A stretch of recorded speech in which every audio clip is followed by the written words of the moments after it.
আল্লাহ রাসূল সাল্লাল্লাহু আলাইহি সাল্লাম দিন আলোচনা করছেন, এমন একটা মজলিসে আলোচনা হচ্ছে, সেখানে যতটুকু জায়গা করেছে বিছানাপত্র সব শেষ হয়ে গেছে, আর জায়গা নাই।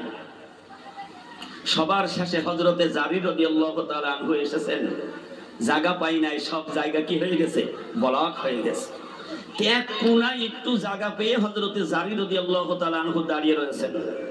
রাসূল সাল্লাল্লাহু আলাইহি ওয়াসাল্লাম দেখলেন সবাই বসতে পেরেছে, আমার জারির বসতে পারে নাই। রাসূল সাল্লাল্লাহু আলাইহি ওয়াসাল্লাম দেখলেন বসার উপযোগী ওই জায়গায় নয়। এই মজলিসে বসাটার কত দাম, কত বরকত, সেইটা রাসূল বুঝাবার জন্য নিজের ঘাড়ের যেই রুমাল ছিল, সেই রুমালটাকে ফিকে মেরে দিয়ে জারিরকে বললেন, জারির ওইখানে আমার রুমাল বিছিয়ে তুমি বসে দাও। চিৎকার দিয়ে বলুন সুবহানাল্লাহ। হযরত জারির রাদিয়াল্লাহু তাআলা আনহু আখিরি জামানার পয়গম্বর বিশ্ব নবী মুহাম্মদুর রাসূলুল্লাহ সাল্লাল্লাহু আলাইহি ওয়াসাল্লামের রুমাল মুবারক বুকের মধ্যে জড়িয়ে ধরে হযরতে জারির কেঁদে কেঁদে বললেন, কামা আকরামাকাল্লাহ, কামা আকরামতানি ইয়া রাসূলুল্লাহ। ও আল্লাহর হাবিব বিশ্ব নবী, আমি দিল থেকে দোয়া করি, আপনি যেরকম আমাকে সম্মানী করেছেন, আল্লাহ তাআলা আপনাকে সম্মানী করেই দুনিয়ায় পাঠিয়েছে। আমি জারির বলি, আল্লাহ যেন আপনাকে আরো 70 গুণ সম্মান বাড়িয়ে দেয়। ইয়া রাসূলুল্লাহ, হাবিবাল্লাহ, আপনার রুমালের মধ্যে বসতে পারি, এ জারিরের পৃথিবীর মধ্যে এমন কোন জারিরের জন্ম হয় না। সুবহানাল্লাহ বলে বসে গেলেন। ওই অবস্থায় ধুলাবালির মধ্যে রাসূলের রুমালখানা বুকের মধ্যে নিয়ে কেঁদে কেঁদে বলছেন, কামা আকরামাকাল্লাহ, কামা আকরামতানি ইয়া রাসূলুল্লাহ, আপনার রুমালের মধ্যে বসতে পারে এরকমের জারিরের জন্ম হয় না। জোরে বলুন সুবহানাল্লাহ। কত বড় সম্মানী। এই জন্য আমরা যদি এই দিনে মজলিসে পিছনটা খালি করে আর একটা ভাইকে বসতে জায়গা দেই, আল্লাহ রাসূল বলেছেন ওই ব্যক্তির জন্য জান্নাতের মধ্যে আল্লাহ তাকে জায়গা কইরে দেবে। সুবহানাল্লাহ।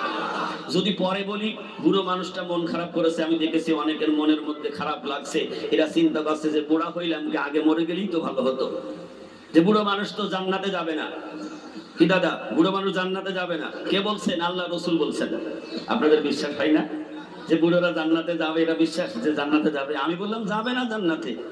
সাহাবায়ে কেরামের মধ্যে যারা বয়স্ক ছিলেন, যাদের দাড়ি আদা পাকা, একটু মুরব্বির দিকে লক্ষ্য আছে, চোখ দিয়ে টপ টপ করে পানি পড়ছে, ইয়া রাসূলুল্লাহ, অন্তর থেকে বলছি, ইয়া রাসূলুল্লাহ, আপনার কাছে ইসলাম কবুল করলাম, কালেমা পড়লাম, হক পথে নিজের জীবনটা চালাইলাম, তাহলে আগে কেন মৃত্যু হলো না? বুড়ো হয়ে মরবো কেন? কারণ জান্নাতে যাইতে পারবো না।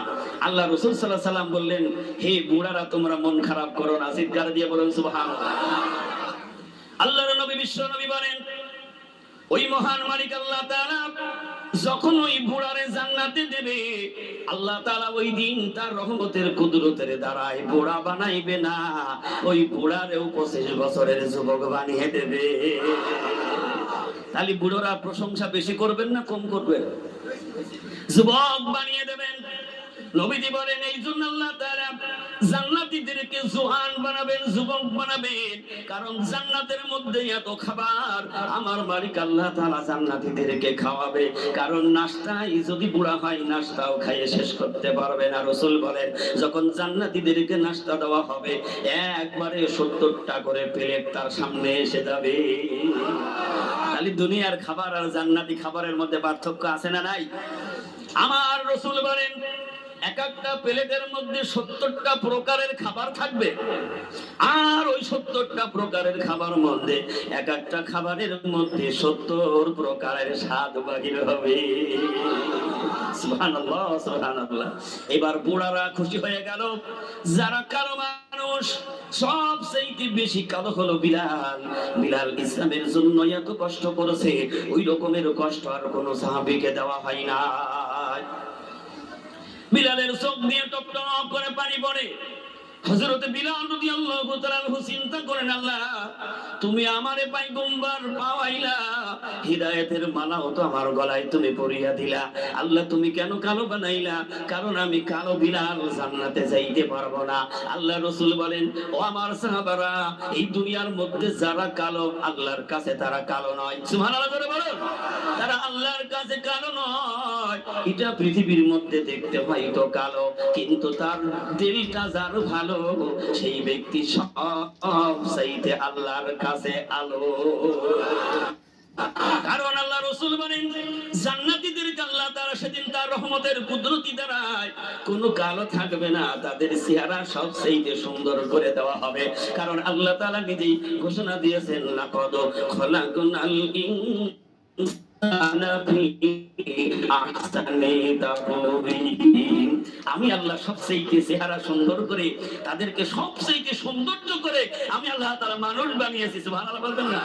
আর সেই মানুষ কেন আমার গোলামি করে না, আমাকে প্রভু বলে স্বীকার করে না? আল্লাহু আকবার বলুন। এই জন্য আপনাদের সামনে পবিত্র কালাম তারপরেও তেলাওয়াত করে ফেলেছি। দু একটি কথা যদি আমার আল্লাহ আল্লাহ রাসূল কামেল মুর্শিদ বলিয়ে দেন তবে সম্ভব, নইলে আমার নিজের কোনো ক্ষমতা নেই। আপনারা কষ্ট পাবেন না তো? দুপুরে রোদের সময় গরমের মধ্যে মনটা খারাপ হবে না তো?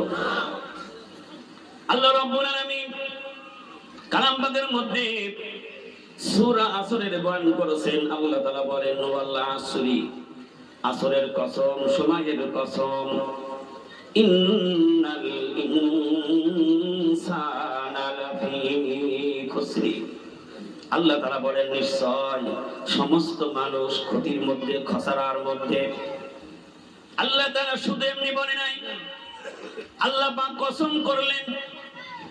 ইমাম রাজি রাহমাতুল্লাহ আলাইহি যখন সূরা আসরের তাফসীর করা শুরু করলেন, তাফসীর পড়ছেন, তখন চিন্তা করলেন, আল্লাহ তাআলার ঘোষণা তো এমনি যথেষ্ট, ঠিক না বেঠিক? কিন্তু একটা মানুষ আর একটা মানুষকে সঠিক বোঝাবার জন্য মানুষ কসম করে, করে না? যে আমি আল্লাহর কসম, খোদার কসম, এরকম বলে কি বলে না? যে আমি কসম করে বলছি। কেন বলে কসম কেন করে?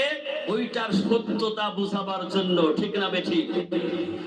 আপনাদের কষ্ট হচ্ছে না তো? ওইটার সত্যতা বোঝাবার জন্য মানুষ কসম করে। মানুষ কসম করে কার? আল্লাহর। মানুষ কার কসম করে? আল্লাহর। আপনার এদিকে একটু জবাব দেবেন, সারা শব্দ না দিলে বুঝবো আপনারা রাগ করছেন।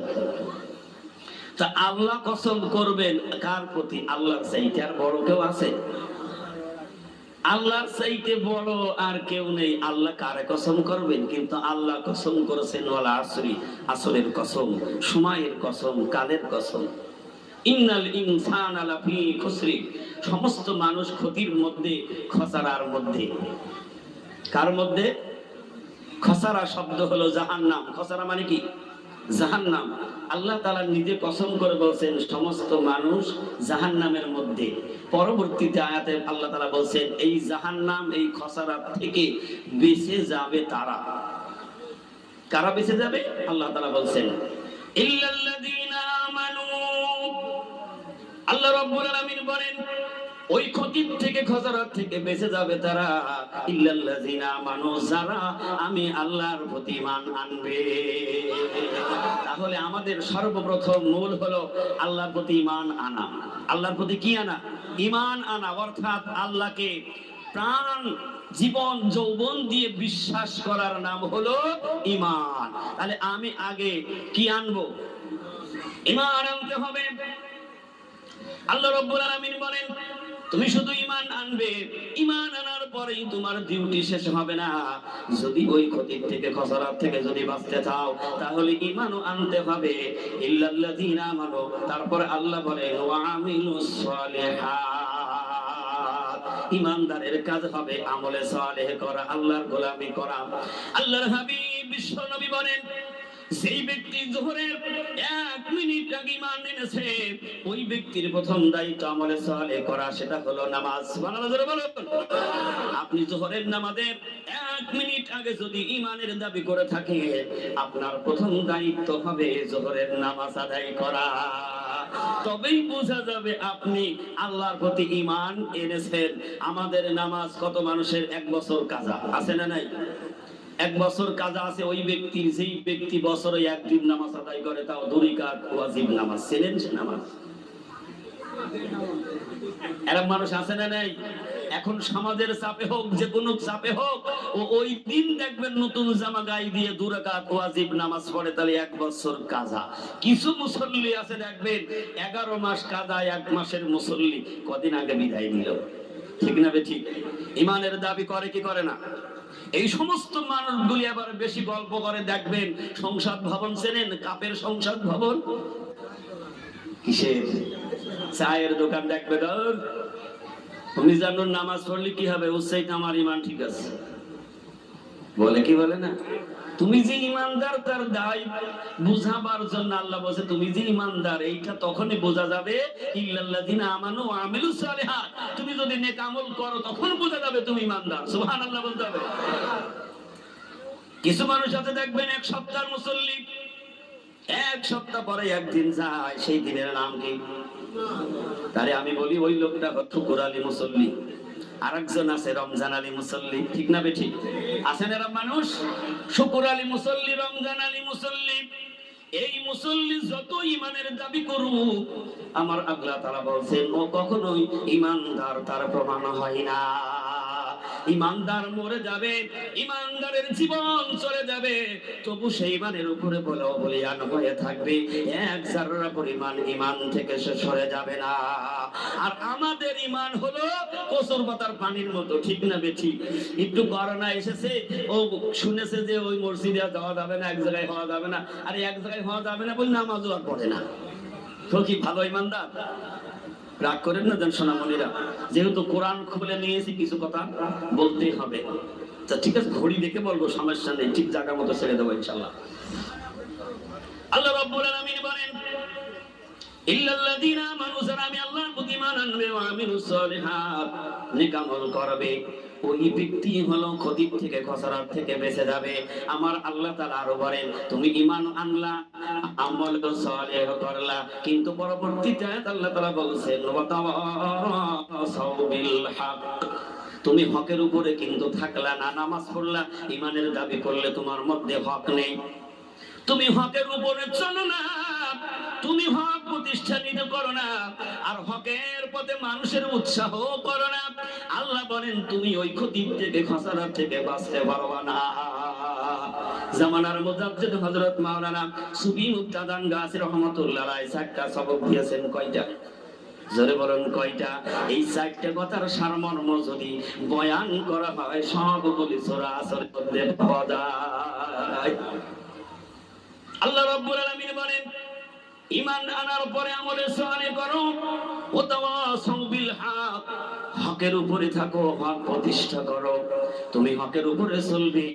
এই চলার পথে গিয়ে যদি তোমার নিজের জীবনও চলে যায়, ওর থেকে যদি তুমি টিকে না থাকতে পারো, তাহলে বুঝা যাবে তুমি ঈমানদার হইতে পারো না। ঈমানদার তো তিনি, জুলুম আসবে, নির্যাতন আসবে, মার আসবে, ফাঁসি আসবে, জেল হবে, ফাঁসির কঞ্চে দাঁড়াতে হবে, ঈমানদার কখনো মাথা নত করবে না। আমার আপনার পিতা, মুসলিম জাতির পিতা হযরত ইব্রাহিম আলাইহিস সালাতু ওয়াস সালাম ঈমানের পরীক্ষা দিয়েছিলেন। সুবহানাল্লাহ ধরে বলেন। ইব্রাহিম আলাইহিস সালাম হক প্রতিষ্ঠার উপরে, হকের উপরে, সত্যের উপরে, নিজের মধ্যে হক রয়েছে, হকের দাওয়াত দিচ্ছেন আল্লাহর পয়গম্বর। আল্লাহ তাআলা ইব্রাহিম আলাইহিস সালামের একটা পরীক্ষার মধ্যে ফেলে দিলেন।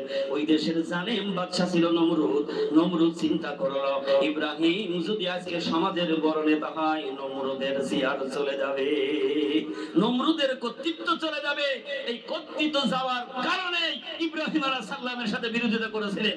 সুবহানাল্লাহ, সুবহানাল্লাহ, আল্লাহু আকবার। বিরোধিতা করে পেরেছিল না, নমরুদ ধ্বংস হয়ে গিয়েছিল। ঈমানদার কে ছিলেন? ইব্রাহিম আলাইহিস সালাতু ওয়াস সালাম। ইব্রাহিম আলাইহিস সালামকে আগুনে পুড়িয়ে মারবেন, ঈমানটা বুঝাবার জন্য বলছি। ইব্রাহিম আলাইহিস সালামকে আগুনে পোড়াবেন। নমরুদ আগুনের কুণ্ড তৈরি করলো, দামি দামি কাঠ এনে 40 দিন পর্যন্ত আগুন জ্বালানো। আগুনের এমন লেলিহান শিখা হয়েছিল, আগুনের উপর দিয়ে 10 মাইল উপর দিয়ে একটা পাখি উড়ে যাইতে পারে না।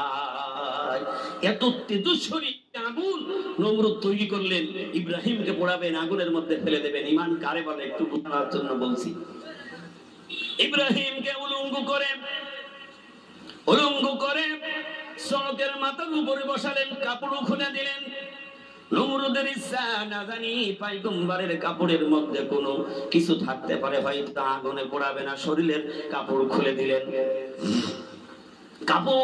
দিলেন, সড়কের উপরে চড়িয়েছেন। এবার রশি ধরে সব টানাটানি করছে। জিবরিল ফেরেশতা এসে ডাক দিয়ে বলেন, আল্লাহর বন্ধু ইব্রাহিম খলিল, তুমি আগুনের মধ্যে পড়বে, এটা তো সহ্য হয় না আমাদের। কারণ তুমি একবার অনুমতি দাও, 600 ডানা নিয়ে আমি তোমার কাছে এসে গেছি, কিন্তু আমার প্রত্যেকটা ডানার পাওয়ার আছে, আমার পাখারও কত পাওয়ার আছে আল্লাহ ছাড়া আর কেউ জানে না। কিন্তু আমার একটা পাখা ব্যবহার করব, এই নমরুদের আগুন এখান থেকে একটা বাড়ি দিয়ে বঙ্গোপসাগরে ফেলে দেব। সেদিন আল্লাহর খলিল ইব্রাহিম আলাইহিস সালাম ফেরেশতা রুহুল আমিন জিবরিলকে ডাক দিয়ে বলেছিলেন, জিবরিল, আমি এমন কোন মালিকের গুণগান করি না যেই মালিক আমারে চোখে দেখে না। সুবহানাল্লাহ বলবেন না? আমি এমন কোন প্রভুর গোলামি করি না, হুকুম মানি না, যেই মালিক আমার কথা, আমার ডাক নিজে কানে শোনে না। কারণ আমার আল্লাহ আমাকে দেখে, আমার কথা শোনে। তোমার কাছে আমার সাহায্যের কোনো দরকার নেই। আমার মালিক আল্লাহ তাআলা যদি আমার প্রতি খুশি থাকে, সুবহানাল্লাহ বলবেন না? আমার প্রতি যদি আমার আল্লাহ খুশি থাকে, আমার ইব্রাহিমকে একবার নয় 70,000 বার যদি রকমের আগুনে আমার মালিক পোড়ায়, তবু আমি ইব্রাহিম খুশি, আমি বেজার না। আমার মালিক যদি 70 বার আমাকে পোড়ায়, তারপরও আমি মালিক খুশি, আমি বেজার না। আল্লাহ তাআলার পক্ষ থেকে নোটিশ জারি হয়ে গেল। কারণ আল্লাহ সব শুনে, সব বোঝে। আল্লাহ রাব্বুল আলামিন বলেন, ও দুনিয়ার মানুষ, তোমরা কি আমার দিকে তাকাও না, একটু লক্ষ্য করো না, জ্ঞান চক্ষু উন্মোচন করো না? আমি আল্লাহর সে আজিমে থাকি, কিন্তু এই জমিন দিয়ে একটা পিপিলিকা হেঁটে যায়। এই পিপিলিকা কতটা পা ফেলে গেল, আর তার পায়ের শব্দ পর্যন্ত আমি আল্লাহর সে আজিম থেকে শুনতে পাই। আল্লাহ রাব্বুল আলামিন ইব্রাহিমের ঈমান কত মজবুত দেখে আল্লাহ তাআলা সাথে সাথে নোটিশ জারি করে দিলেন, কুলনা ইয়া নারুকুনি বারদাও ওয়া সালামান আলা ইব্রাহিম। আগুন রে, আমার ইব্রাহিমের জন্য শান্তিদায়ক, ঠান্ডা হয়ে যাও। জোরে বলুন না সুবহানাল্লাহ। একেই বলে ঈমানদার।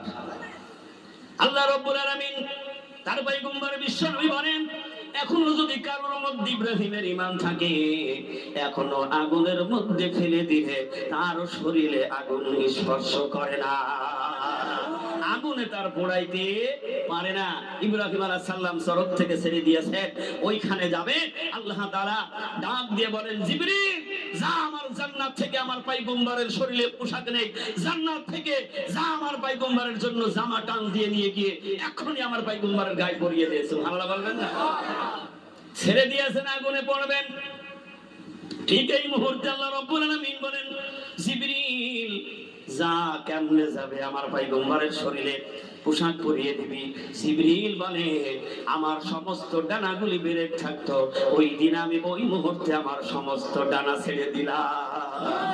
সুবহানাল্লাহ না? আগুনের মধ্যে পড়ার আগে ইব্রাহিমের শরীরে জান্নাতি পোশাক আল্লাহ তাআলা পরিয়ে দিলেন। সুবহানাল্লাহ বলেন। তাহলে ঈমানদারের সাহায্য কে করে? জোরে বলুন না, কে করে? আল্লাহ রাব্বুল আলামিন আহকামুল হাকিমিন কালাম পাকের মধ্যে বলেন, ওয়া কানা হাক্কান আলাইনা নাসরুল মুমিনিন। প্রত্যেক মুমিন মুমিনাতের জন্য সাহায্য করা আমি আল্লাহর জন্য ওয়াজিব হয়ে যায়। তাহলে আমরা যদি ঈমানদার হই, যদি মুমিন হতে পারি, আমাদের কোনো ভয় আছে? কথা বলুন, ভয় আছে? কোন ডর আছে? এই জন্য যারা মুমিন মুমিনা, তাদের ভয় নেই, ডর নেই। আল্লাহ তাআলা তাদের ব্যাপারে কোরআনের মধ্যে ওহী নাযিল করেছেন, হে বিশ্বের মানুষ, আমার কালাম খোলো আর ইতিহাসগুলি তোমরা জানো। আল্লাহ পাক কি বলছেন? আলা ইন্না আউলিয়া আল্লাহি লা খাউফুন আলাইহিম ওয়া লা হুম ইয়াহজানুন। আল্লাহ দিয়ে বলেন, আমার বন্ধু যারা, আমার 1 নম্বরের ইমানদার যারা, আমার আল্লাহওয়ালা যারা, তাদের কোনো ভয় নেই, ডর নেই, তাদের কোনো চিন্তা নেই। আল্লাহ তাআলা বলেন, আমি কেন এই জবাবটা দিলাম? বিশ্বের মানুষ ভালো করে উন্মোচন করো, শোনো। কারণ আমার বন্ধুরা তারা, আল্লাহ নিজে জবাব দিলেন, আল্লাযীনা আমানু ওয়া কানু ইয়াত্তাকুন। কারণ আমার বন্ধু হইতে হলে 1 নম্বরের ইমানদারের প্রয়োজন। যারা আমার বন্ধু তারা হলো 1 নম্বরের ইমানদার, এবং তারা 100% শতভাগ তাকওয়া পরহেজগারি অবলম্বনকারী। সুবহানাল্লাহ জোরে বলুন। আপনারা জ্ঞানী মানুষ বসেছেন, নিশ্চয় আপনারা সব বুঝে নিচ্ছেন। আর না বুঝতে পারলে কিছু করার আমার থাকবে। কাজের আগে বলেছি, আমি আপনাদের মতো আলেম ওলামা নই। আল্লাহ তাআলা বলেন, যারা ওই ক্ষতির থেকে, খসড়া থেকে, জাহান্নাম থেকে বাঁচতে চায়, তারা যেন 1 নম্বরে কি আনে? মনে রাখতে হবে, ওয়াজ আপনারা করবেন, কি আনে? ঈমান আনে। এবং ঈমান আনার পরে তারা যেন আমলে সালেহ করে। এবং 2 নম্বরে আমলে সালেহ, 3 নম্বরে হলো তারা যেন হকের উপরে থাকে। তাহলে হকের উপরে থাকলে মিথ্যা কথা বলা যাবে? কথা বলেন না কেন? হকের উপরে থাকলে ব্যক্তি নামাজ কাজা করতে পারবে নাকি? হকের উপরে থাকলে রমজানের ফরজ রোজা ছাড়তে পারবে নাকি? হকের উপরে থাকলে অন্যের ফাঁকি দিতে পারবে নাকি? হকের উপরে থাকলে পরের জমির আল ঠেলে জমি দখল করতে পারবে নাকি? পারবে? হকের উপরে থাকলে চুরি করতে পারবে?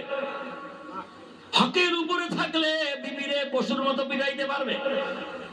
এই জায়গায় তো বেকায়দা আছে না? নাই।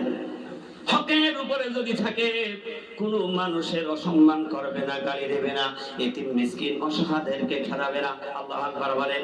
এই জন্য আল্লাহ তাআলা বলে, ওই ব্যক্তি তো খসড়া থেকে, ক্ষতির থেকে বেঁচে যাবে যার মধ্যে হক প্রতিষ্ঠা থাকবে এবং হকের উপরে থাকবে, মানুষদেরকে হকের পথে ডাকবে। আল্লাহ তাআলা বলেন, তারা 1 নম্বরের ঈমানওয়ালা মুত্তাকি, যারা নিজে হকের উপরে আছে, হক প্রতিষ্ঠা করেছে। একটু লক্ষ্য করে দেখি, জামানার মুজাদ্দিদ হযরত মাওলানা সুফি মুফতি আযম গাজী রাহমাতুল্লাহ আলাইহির দরবারে এই প্রত্যেকটা আমলের রাস্তা আছে না নাই? ঈমানের উপরে বলিয়ান আছে না নাই? তাকওয়া পরহেজগারির উপরে বলিয়ান আছে না নাই? হকের উপরে বলিয়ান আছে না নাই? কারণ যেখানে হক, সেখানে না হক ঢুকলে হক আর থাকে না। ঠিক না বেঠি? এই জন্য একজন নামাজি ঈমানওয়ালা মুত্তাকি, ওই ব্যক্তি কখনো আল্লাহর হুকুমের কাজ ছাড়া নিষেধের কাজ করলে সেই ঈমানদার হইতে, কথা বলেন না কেন, ঈমানদার হইতে পারবে না। এই জন্য আল্লাহ রাব্বুল আলামিন 3 নম্বরে বলছেন,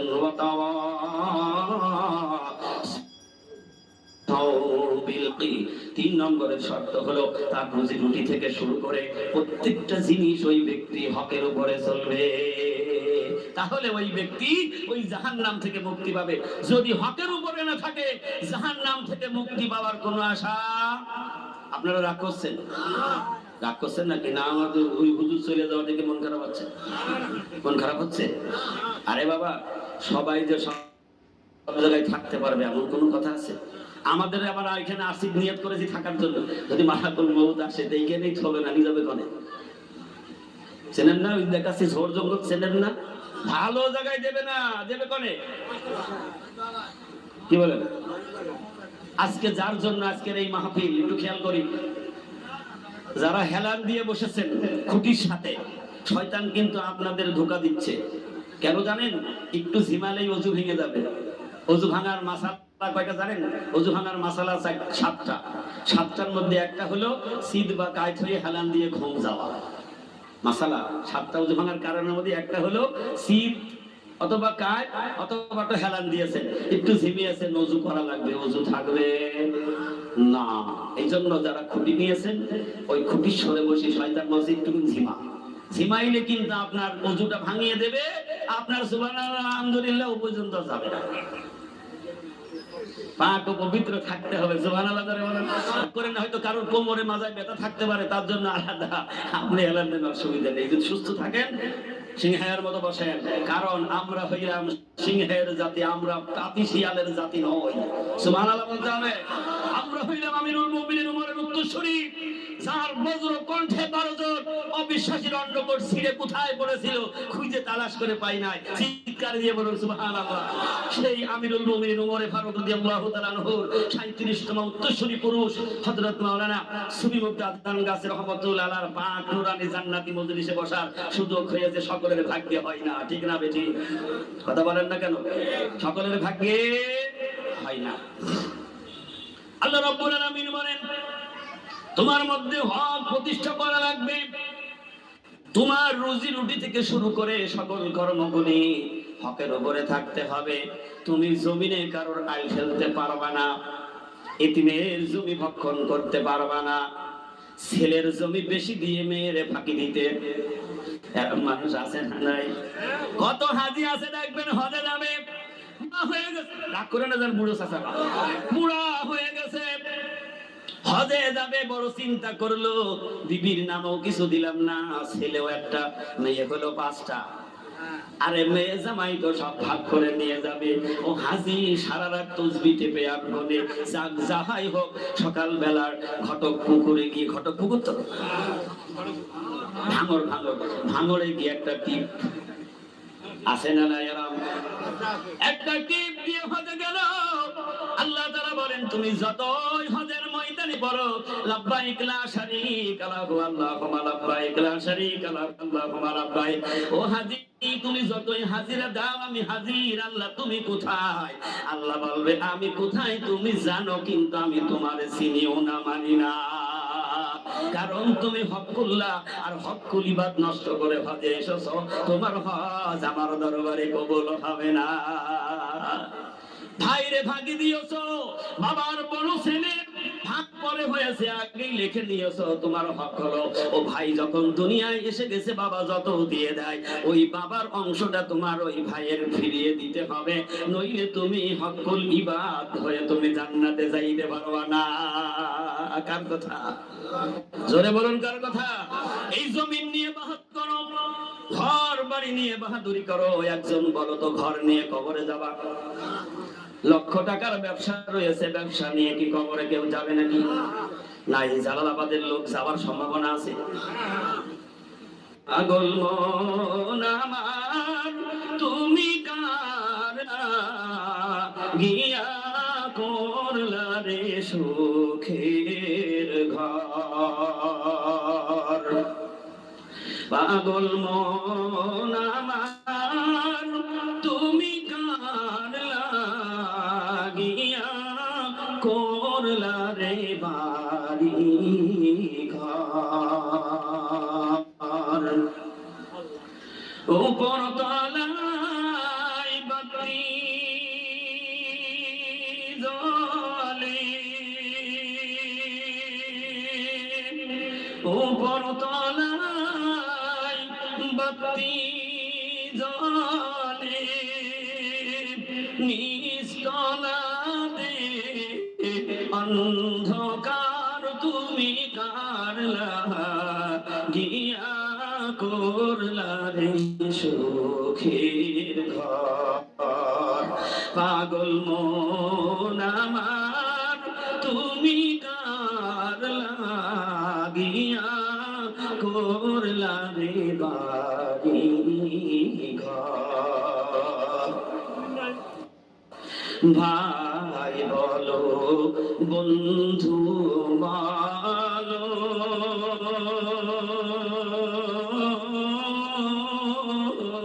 কেউ নয় যে আপন তোমার, ভাই বলো বন্ধু বলো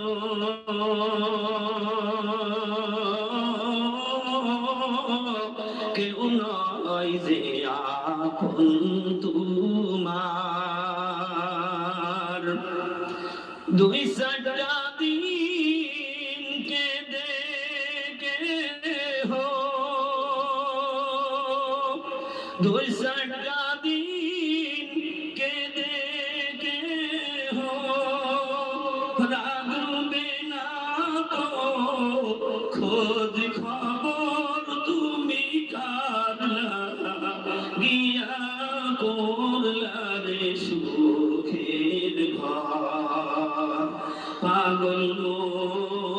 আমার তুমি কার লাগিয়া করলা রে বাড়ি ঘর উপর তলায় বাতি জ্বলে নিস্তলাতে অন্ধকার তুমি কার লাগিয়া করলা রে বাড়ি ঘর পাগল মন আমার তুমি কার লাগিয়া করলা রে সুখের ঘর হাক্কানি দরুদ صلي وسلم وبارك على عبدك الرسول الكريم رحمة للعالمين شافع المذنبين سيدنا مولانا نبينا محمد وعلى آله وأهل بيته أولاده وذرياته وأزواجه وأصحابه وأوليائه وأمته أجمعين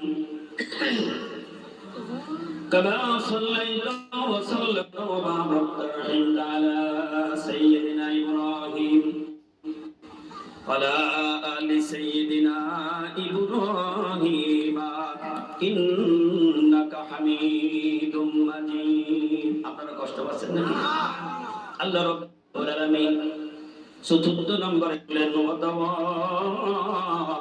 সৌবিসবরি এই আল্লাহর হুকুম মানার জন্য যত রকমের কষ্ট নিপীড়ন অভাব অনটন আসতে পারে কি পারে না ইমানদারের পরীক্ষা আল্লাহ নেবেন আল্লাহ বলেছেন আমি ইমানওয়ালার পরীক্ষা নেই কেন পরীক্ষা আল্লাহ নেয় কারণ তার ইমানটাকে আরো মজবুত করার জন্য আল্লাহ পরীক্ষা নেয় আল্লাহ তাআলা বলেন এই পরীক্ষার মধ্যে যদি তারা ধৈর্য সবর করে ধৈর্য ধরতে পারে সবর ইখতিয়ার করে আল্লাহ তাআলা বলেন ইন্নাল ইনসানা লাফি খুসরি সমস্ত মানুষগুলি ওই ক্ষতির থেকে খসরার থেকে বেঁচে যাবে এই জন্য অভাব দেওয়ার মালিক কে রুজি দেওয়ার মালিক আল্লাহ মৃত্যুর মালিক আল্লাহ হায়াতের মালিক আল্লাহ ধনী বানাবার মালিক আল্লাহ কিন্তু আল্লাহ তাআলা ধনীর চাইতে গরিবের বেশি ভালোবেসেছেন সুবহানাল্লাহ বলবেন না ধনী মানুষের ধনী দেখে মন খারাপ করার কিছু নেই আপনি দরিদ্র আপনার জন্য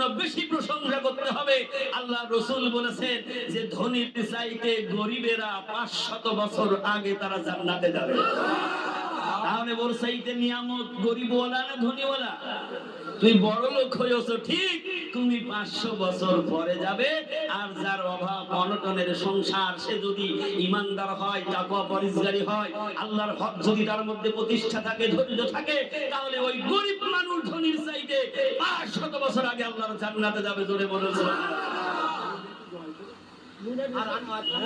কথা না বলি আদা খান আর পানি খান যায় যত খান খান সমস্যা নেই কথা বলুন না কেন আমি গাড়িটা তুলবো তো একটু ভিড় হলে আবার অ্যাক্সিডেন্ট করার সম্ভাবনা থাকে তো যেখানে থাকবো অ্যাক্সিডেন্ট করে অথবা আমি রোডে যাচ্ছি রোডে ভিড় দেখলে আরেক গ্রামে চলে যেতে পারি কি পারি না বলেন কারণ আমি আজকে যে সূরা তেলাওয়াত করেছি ইমাম রাজি রাহমাতুল্লাহ আলাইহি তিনি বলেছেন সূরা আসরটা মনে হচ্ছে এমন যে আটলান্টিক মহাসাগর যেমন একটা ঝিনুকের মধ্যে থাকতে পারে তদরূপ সূরা আসরটার মধ্যে একটা মানুষের শুরু থেকে তার শেষ পর্যন্ত জিন্দেগি এই পৃথিবী সে কি করে চলবে সব শিক্ষাগুলি আল্লাহ সূরা আসরের মধ্যে দিয়ে দিয়েছেন জোরে বলুন না সুবহানাল্লাহ তাহলে সূরা আসর হলো মহাসমুদ্র ইমাম রাজি রাহমাতুল্লাহ আলাইহি আরো চিন্তা করতে রইলেন যে কথাটা আমার আপনার প্রত্যেকের শোনা দরকার আছে না নাই ইমাম রাজি রাহমাতুল্লাহ আলাইহি প্রথম আয়াতের অংশ নিয়ে তিনি সব সময় গবেষণা করে চলতে আছেন এই যে আল্লাহ কসম করেছে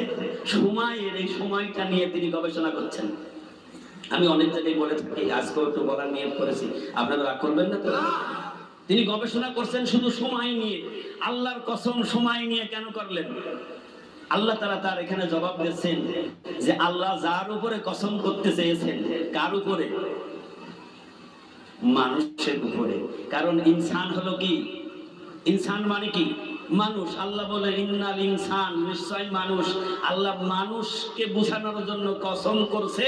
এই জন্য আল্লাহ তাআলা দেখলেন মানুষের সাথে যেটার সম্পর্ক বেশি সেইটার উপরে আল্লাহ কসম করেছে। মানুষের সাথে সময়ের সম্পর্ক বেশি না কম? সময়ের সম্পর্ক বেশি থাকায় অনেক মানুষ মাহফিলে আসতে পারে নাই, সময় দিতে পারে নাই। এই চাচাকে রাগ হয়ে গেল নাকি?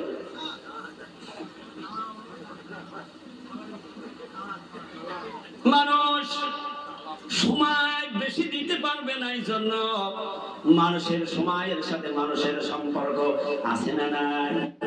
বলুন না কেন আছে না নাই? আল্লাহ তাআলার বন্ধু ইমাম রাজি রাহমাতুল্লাহ আলাইহি তিনি গবেষণা করেছেন কি করে এর সমাধান করা যাবে, এইটার পরিপূর্ণ ব্যাখ্যা কেমন করে পাওয়া যাবে। কারণ আল্লাহর বন্ধুরা সর্বক্ষণ তারা জিকির ফিকির করতেন। সুবহানাল্লাহ বলবেন না? তারা গবেষণা করতেন, কিন্তু আল্লাহ তাআলা বলেছেন চিন্তা নেই যার, ফিকির নেই যার, গবেষণা নেই যার, ওই মানুষ আর পশু হলো সমান। রাগ করবেন না, কারণ কোরআন বলছে ওয়ালাকাদ যারানা লিজাহান্নামা কাসীরাম মিনাল জিন্নি ওয়াল ইনসি লাহুম কুলুবুন লা ইয়াফকাহুনা বিহা ওয়া লাহুম আ'য়ুনুন লা ইবসিরুনা বিহা ওয়া লাহুম আযানুন লা ইয়াসমাউনা বিহা উলাইকা কাল আনআমি বাল হুম আদাল উলাইকা হুমুল গাফিলুন। কার কথা? জোরে বলুন না কার কথা? আল্লাহ তাআলা বলেন এ দুনিয়ার মানুষ আমি তোমার চোখ দিলাম, তুমি চোখ দিয়ে দেখলা না। আমি তোমার কান দিলাম, কান দিয়ে শুনলা না। আমি তোমার বিবেক দিয়েছি, এই বিবেক দিয়ে উপলব্ধি করলে না। আমি তোমার অন্তঃকরণ দিলাম, আমি অন্তর দিয়ে তুমি এক বিন্দু চিন্তা করলে না, ফিকির করলে না। আল্লাহ বলছেন যারা শোনে না, চোখে দেখে না, বিবেক দিয়ে চিন্তা ফিকির করে না, আল্লাহ নিজে বলেন উলাইকা কালানাম, তারা হইল চতুষ্পদ জন্তুর মতো। চেনেন তো গরু ছাগলের পা কয়টা? চতুষ্পা মানে চারটা পা, ছাগলের চারটা পা, গরুর চারটা পা, ঘোড়ার চারটা পা, হাতির চারটা পা, আছে না না? আল্লাহ রাব্বুল আলামিন বলেন যারা গৌর করলো না, চিন্তা করলো না, ফিকির করলো না, উলাইকা কালানাম, তারা হলো চতুষ্পদ জানোয়ারের মতো। আল্লাহ সাথ বলছেন বালহুম আদল, বরং তাদের চাইতেও অধম। এই জন্য চিন্তা করা লাগবে কি লাগবে না? ইমাম রাজি রহমাতুল্লাহ বড় চিন্তার মধ্যে তিনি পড়ে গেলেন। এই সময় নিয়ে গবেষণা করতে করতে হঠাৎ একটা রাস্তা দিয়ে রওনা করেছেন। একটা বাজারের কাছে যখন উপস্থিত হয়ে গেল, বাজারে যাওয়ার পরে তার কানে আওয়াজ ভেঙে গেল। এমন একজন আল্লাহর বান্দা চিল্লাছে, আল্লাহ তুমি তার প্রতি রহম করো যার পুঁজি গলে যায়। আল্লাহু আকবার বলেন। কি গলে যায়? শুনছেন তো না হুজুর দেখছেন? আল্লাহ তুমি তার প্রতি রহম করো যার পুঁজি গলে যায়। ইমাম রাজি রাহমাতুল্লাহ আলাইহি একজন বড় আল্লাহর ওলি ছিলেন, বড় ইলম ওয়ালা ছিলেন এবং তার জ্ঞান ও তদরক ছিলেন। তিনি চিন্তা করে করে লক্ষ্য করে দেখলেন এই ব্যক্তি কেন তার পুঁজি করার জন্য এত চিল্লায়। এই লোকটাকে আমার দেখতে হবে, কারণ এক একটা পুঁজি, এক একজনের এক একটা পুঁজি আছে না নাই? কারোর ব্যবসার পুঁজি, কারোর গাড়ি বাড়ির পুঁজি, কারোর মাঠের জমিনের পুঁজি, কারোর টাকার পুঁজি আছে না নাই? দেখবেন কারোর আছে ছেলে মেয়ের পুঁজি। অর্থ করি নাই, কিন্তু আল্লাহ ছেলে মেয়ে অনেক দিয়েছে, এরকম একটা পুঁজি আছে না নাই? তো ইমাম রাজি রাহমাতুল্লাহ আলাইহি চিন্তা করলেন যে পুঁজি গলে কেমনে, হয় লস নাই লাভ। তাই তো ব্যবসা করলে হয় লাভ হবে, বাজার বাড়লে লাভ হবে, আর বাজার কমে গেলে লস হবে। পুঁজি কি গলে যাবে? চিন্তার বেভুর হয়ে যাচ্ছেন, লোকটা কেডা আমাকে দেখতে হবে, আর এত চিল্লাছেই বা কেন? যে আল্লাহ তুমি তার প্রতি রহম করো যার পুঁজি গলে যায়। আজান দেবেন? মাইক বন্ধ রাখবেন? আজান এখানে শোনা গেলে বলতে পারবো না, এলে বলতে পারবো না, নাকি বললেন? না মাইক ওদিকে ডিস্টার্ব করবেন? ঠিক আছে, কয়টা আজান হয় বলুন? 12:30, 2 মিনিট বাকি আছে, তাই তো? ঠিক 12:30টায় অফ করে দেবে। বয়ান শেষ। ইমাম রাজি রাহমাতুল্লাহ আলাইহি সময় নিয়ে গবেষণা করতে করতে হাঁটতে হাঁটতে বাজারের মধ্যে ঢুকে পড়লেন। বাজারের মধ্যে ঢুকে তিনি দেখলেন যিনি চিল্লাছে আল্লাহ তুমি তার প্রতি রকম করো যার পুঁজি গলে যায়। এই মানুষটা একটা বড় বিক্রিওয়ালা। কি বিক্রি করে? বড় বিক্রি করেছে এই মানুষটা। ইমাম রাজি রহমাতুল্লাহ আলাইহি বড় পাড়ার কাছে গিয়ে বললেন, বেটা কত মানুষ এই বাজারে ব্যবসা করছে, কেউ চিল্লাই না, তুই চিল্লাস কেন বল? কেউ তো চিল্লাই না, যার যার ব্যবসা নিয়ে পাগল, আর তুই কেন বারবার চিল্লাছিস আল্লাহ তুমি রহম করো যার পুঁজি করে যায়। বড় পাড়া ডাক দিয়ে বলে, হুজুর যদি তোমার চক্ষু আল্লাহ দিয়ে থাকে তুমি আমার ব্যবসার দিকে তাকাও। আল্লাহু আকবার বলে, তুমি আমার ব্যবসার দিকে তাকাও। ডাক দিয়ে বলেন, আমি এই জন্য চিল্লাছি হুজুর, কারণ আমার যেই পুঁজি ছিল সব পুঁজিটুকু দিয়ে আমি বড় ক্রয় করে রেখেছি। এই যে বড় আমার হলো এখন বর্তমান পুঁজি, কারণ সূর্য উপরে উঠছে, সূর্যের তাপ বেড়ে যাচ্ছে, সূর্যের তাপে আমার বরফ গলে যাবে। যদি আমার বরফ গলে যায় আমার পুঁজিও তো গলে যাবে। এই জন্য আমি আমার মালিক আল্লাহর কাছে চাচ্ছি, আল্লাহ তুমি আমার প্রতি রহম করো, কারণ আমার পুঁজি ঠেকাও, পুঁজি যদি গলে যায় আমার সব শেষ হয়ে যাবে। এই জন্য আমি বারবার দোয়া করছি, আল্লাহ তুমি তার প্রতি রহম করো যার পুঁজি গলে যায়, কিন্তু আমার প্রতি আমি ভুলি নাই যার পুঁজি গলবে তার উপরে আল্লাহ রহম করো। বলেছে যে আল্লাহ তুমি আমার প্রতি রহম করো, বলছে আল্লাহ তুমি তার প্রতি রহম করো যার পুঁজি গলে যায়। ইমাম রাজি রহমাতুল্লাহ আলাইহি ব্যাখ্যাটা বুঝে নিলেন, যখন যার যার পুঁজির কথা নিয়ে আল্লাহর কাছে রহম করেছে, এর যেমন বরফের পুঁজি, ব্যবসার পুঁজি, আমি ইমাম রাজি রহমাতুল্লাহ আলাইহি আমারও একটা পুঁজি আছে। এই পুঁজি প্রত্যেকের আছে না নাই? সূরা আসরের মধ্যে বলছে এই পুঁজির নাম হলো হায়াত, ওইটাই হলো সময়। ওইটা কি? সময়। আল্লাহু আকবার, আল্লাহু আকবার।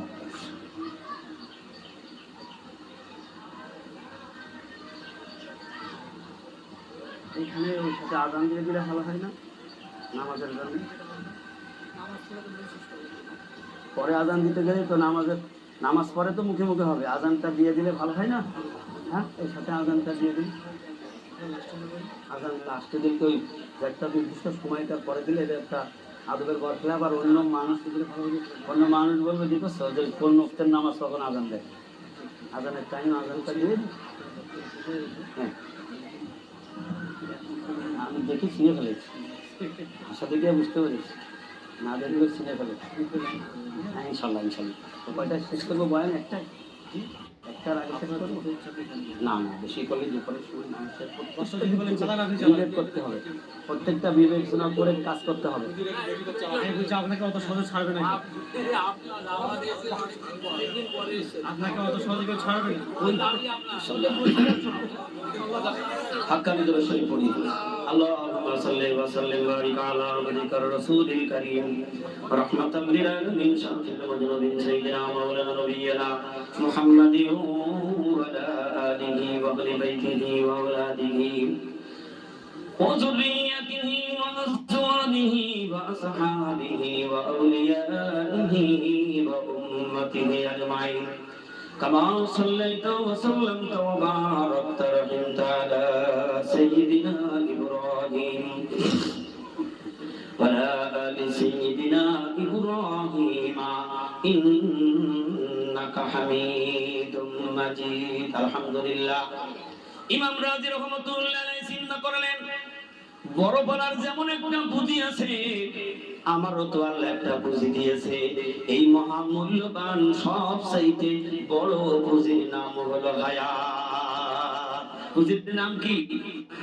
হায়াত। বলতে হবে পুঁজির নাম কি? এই হায়াত কার কত পুঁজি কেউ জানে নাকি? কেউ জানি না।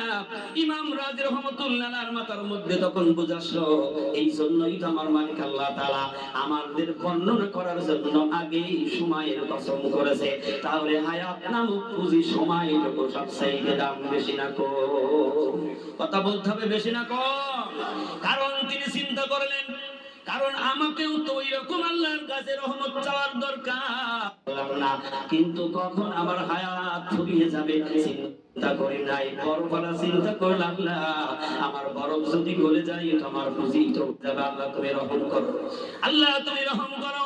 ইমাম রাজি রহমাতুল্লাহ আলাইহি বান্দা, তুমি কি একবার লক্ষ্য করে দেখেছো তোমার বাড়ির একটা ঘড়ি আছে, দুপুরবেলা যখন 12টা বাজার পর যখন 1টা বাজে, একটা ঢুং করে আওয়াজ দেয়, ও মালিকের ডাক দিয়ে বলতে থাকে, ওরে বাড়ির মালিক একটু চিন্তা করলে তোর হায়াত থেকে 1 ঘন্টা মাইনাস হয়ে গেল। আবার 2টা বাজবে, ও শুনিয়ে দেবে তোর হায়াত থেকে 2 ঘন্টা মাইনাস হয়ে গেল। তাহলে আমার হায়াত ফুরিয়ে যাচ্ছে। আল্লাহ তাআলা বলে তোমার হায়াতের জিন্দেগির মধ্যে কি করো, ইল্লাল্লাযীনা আমানু, আল্লাহর ঈমান আনো, আমিলুস সলিহাত, নেক আমল করো, ওয়াতাওয়াসাউ বিল হাক্কি, হকের উপরে তুমি প্রতিষ্ঠিত থাকো, আর সর্বাবস্থায় তুমি ধৈর্যের মধ্যে থেকে যাও। কারণ তোমার পুঁজি গলে চলে যাচ্ছে। 60 বছর বয়স হয়ে গেছে, মনে করছো আমার বয়স বেড়ে গেল। বেড়ে গেল না কমে গেল? কথা বলেন না কেন? কমে যাচ্ছে, মাইনাস হচ্ছে। আল্লাহ হায়াত দিয়ে পাঠিয়েছেন, 1 দিন 2 দিন 1 মাস 1 বছর 5 বছর মাইনাস। কি হচ্ছে? মাইনাস। কখন আমি আপনি এই দুনিয়া ছেড়ে চলে যাব কেউ জানি নাকি। তাই আমার মুর্শিদ সূরা আসরের তাফসীরের মধ্যে ওই শেরটা লেখা রয়েছে, आगा अपने मौत से कोई बशर नहीं, सामान साऊ बरस का है, कल के खबर नहीं, सुनो ऐसा के नानी कसरे मुर्दार के आखिरी जाओगे मिट्टी के अंदर। ও দুনিয়ার মানব জাতি, তুমি একবার কি ভেবে দেখেছো যে আমি 100 বছরের জন্য সব রেডি করেছি, 100 বছরের একটা মেয়াদ নিয়ে একটা বাড়ি বানাইলাম, গাড়ি ঘোড়াই করলাম, সম্পদের মালিক হইলাম, ঘরের মালিক হইলাম, বিবির মালিক হইলাম, সন্তানের বাবা হইলাম। তুমি একবার কি চিন্তা করে দেখেছো যে আগামীকাল তোমার মৃত্যু হবে, খবর তোমার জানা নাই? ঠিক না বেঠি? এই খবর আমার আপনার জানা আছে যে আগামীকাল আমি দুনিয়া থেকে চলে যাব। এই যে মজলিসে উপস্থিত হয়েছি, এখান থেকে বাড়ি যাইতে পারবে না, গ্যারান্টি আছে? কথা বলেন আছে? আমি দাঁড়িয়ে কথা বলছি, বসতে পারবো, এর কোনো নিশ্চয়তা আছে? যারা বসেছেন উঠতে পারবেন, কোনো নিশ্চয়তা নাই। এই জন্য আমার মুর্শিদ বলছে, তোমার ওই জ্ঞান চক্ষু উন্মোচন করে দেখো, তোমার এই জিন্দেগি হলো ক্ষণস্থায়ী জিন্দেগি, আর চিরস্থায়ী জিন্দেগি হলো আখিরাতের জিন্দেগি। একটু চিৎকার দিয়ে বলতে হবে সুবহানাল্লাহ। ইমাম রাজি রহমাতুল্লাহ আলাইহি বলেন, আখিরাতের জিন্দেগিটা কত লম্বা হবে এর একটা সামথিক একটা হিসাব তিনি দিয়েছেন। আখিরাতের দিনটা কত লম্বা হবে। ইমাম রাজি রহমাতুল্লাহ আলাইহি বলেন, এই দুনিয়ায় যে ব্যক্তি 60 বছর বেঁচে গেল, এই আসরের তাফসীরের মধ্যে তিনি বয়ান করেছেন, যে ব্যক্তি 60 বছর এই দুনিয়া নিয়ে মেতে পাগল হয়ে গেল, আখিরাতের দিনের তুলনায় ওই ব্যক্তি 2 মিনিট দুনিয়ায় থেকে গেল। কয় মিনিট? কয় মিনিট? 60 বছর যে বুড়ো বেঁচে গেল, আখিরাতের দিনের তুলনায় হিসাব করে দেখা গেল দুনিয়ায় সে 2 মিনিট থেকে গেল। তাহলে দুনিয়ায় যদি 2 মিনিট হয় 60 বছরের সময়, তাহলে ওইখানে যদি অনন্তকাল হয় সেই সময়টা ছোট হবে না লম্বা হবে? আল্লাহ রাসূল বলেছেন, শুরু আছে, ওরা শেষ নাই। আর দুনিয়ার জিন্দেগিতে সব শুরু আছে, শেষ আছে। কি আছে?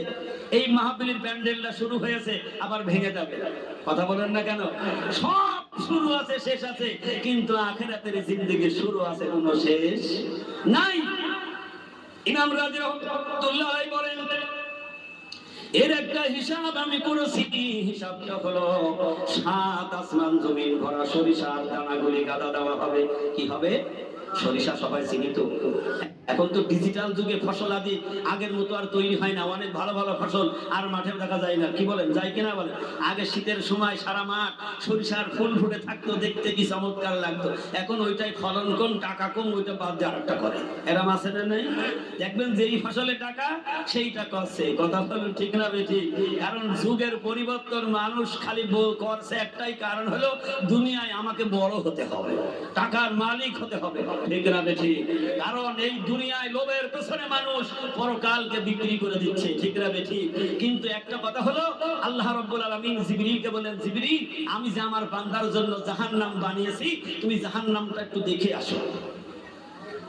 কষ্ট হবে না তো? জিবরিল যাও, জাহান্নামটা দেখে আসো।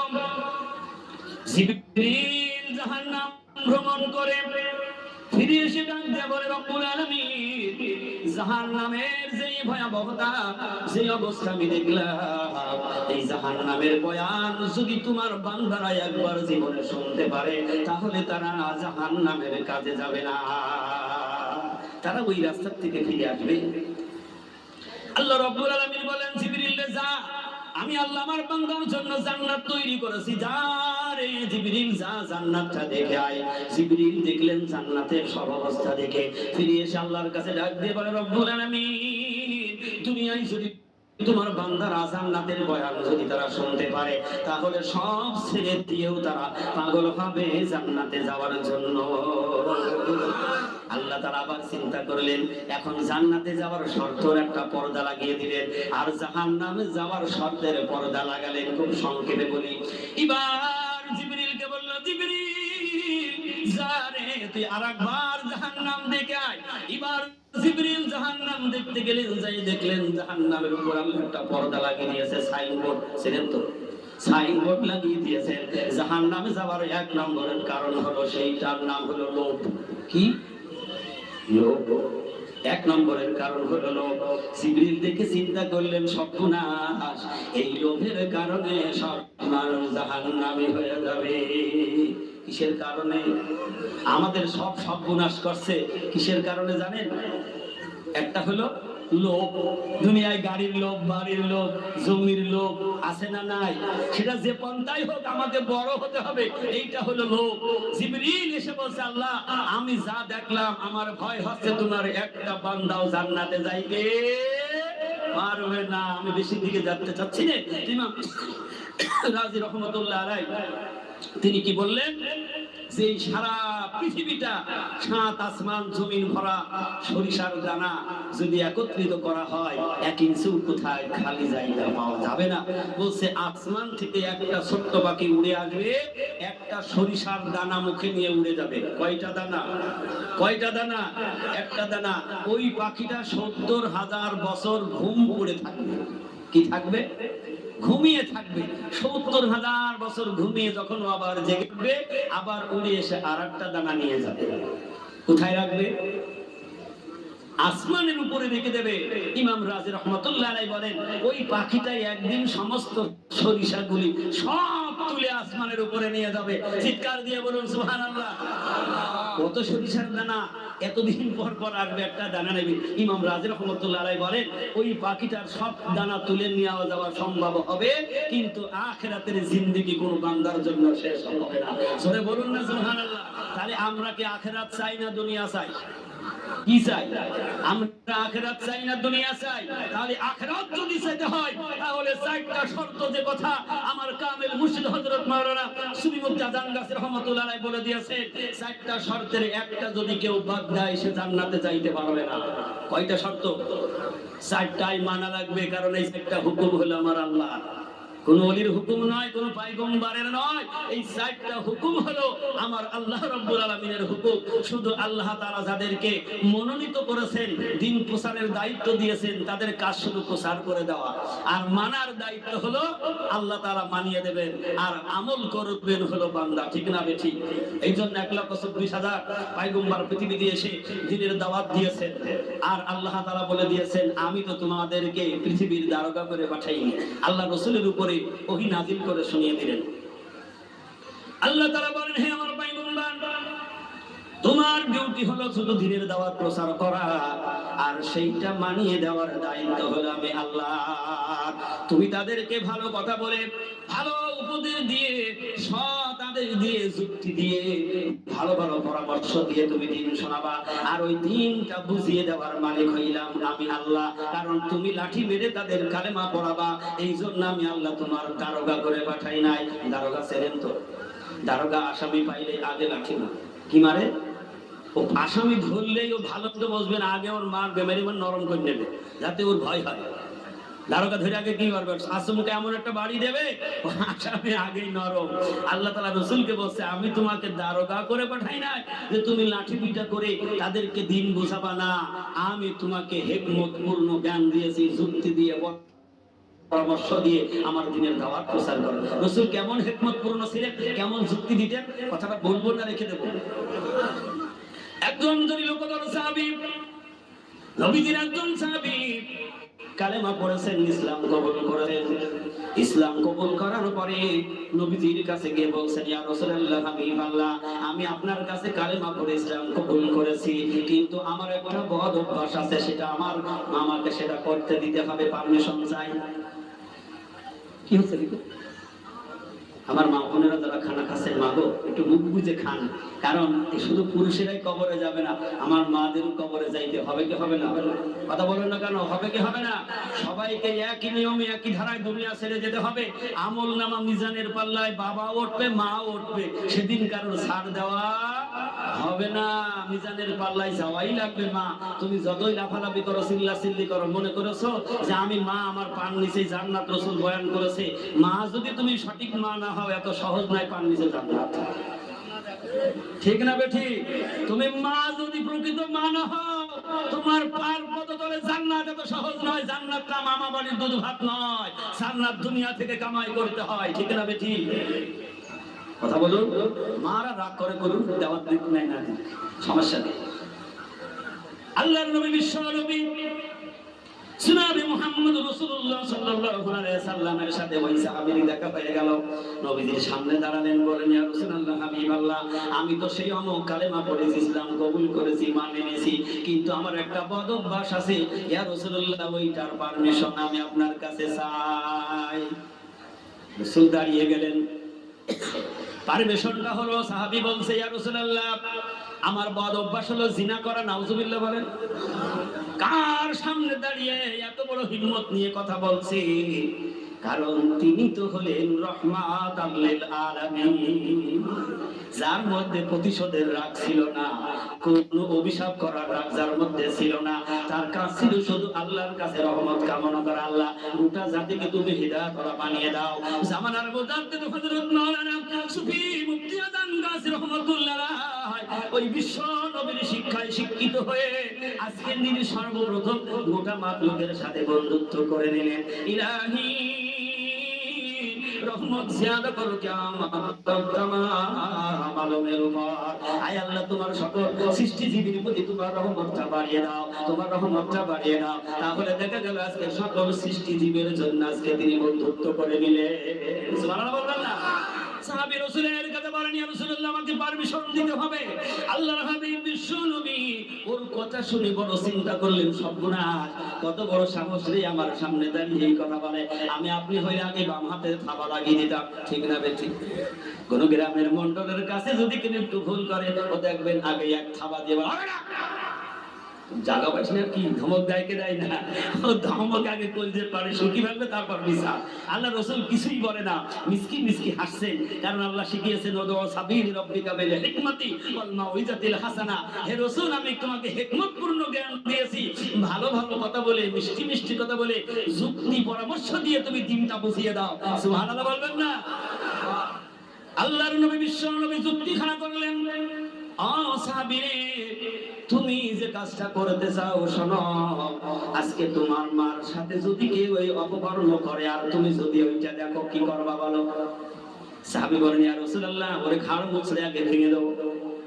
রাসূল তো জবাব তার থেকে দিচ্ছেন। আবার বলেন, তোমার বিবির সাথে যদি কেউ এই অপকর্মে লিপ্ত হয়, রে সাহাবী, তুমি কি করবা ওই অবস্থায় বলো? সাহাবী বলেন, ইয়া রাসূলুল্লাহ, যদি আমি দেখতে পাই আমার সামনে আমার বিবির সাথে যদি কেউ এই কর্ম করে, তার মাথার ঘাড় আমি আলাদা করে দেব। নাউজুবিল্লাহ বলেন। আল্লাহ রাসূল বললেন, সাহাবী রে, যদি তোমার সামনে কেউ তোমার মেয়ের সাথে যদি অপকর্ম করে আর তুমি যদি দেখো, তাহলে ওই অবস্থায় তুমি ওখানে কি সিদ্ধান্ত নিবা বলো? সাহাবী বলেন, ইয়া রাসূলুল্লাহ, ওর জন্মের ভাত খাওয়াবো, আগে দুনিয়া থেকে ওকে বিদায় করে দেব। আল্লাহর হাবিব বিশ্ব নবী কত হিকমতপূর্ণ জ্ঞান আল্লাহ দিয়েছেন।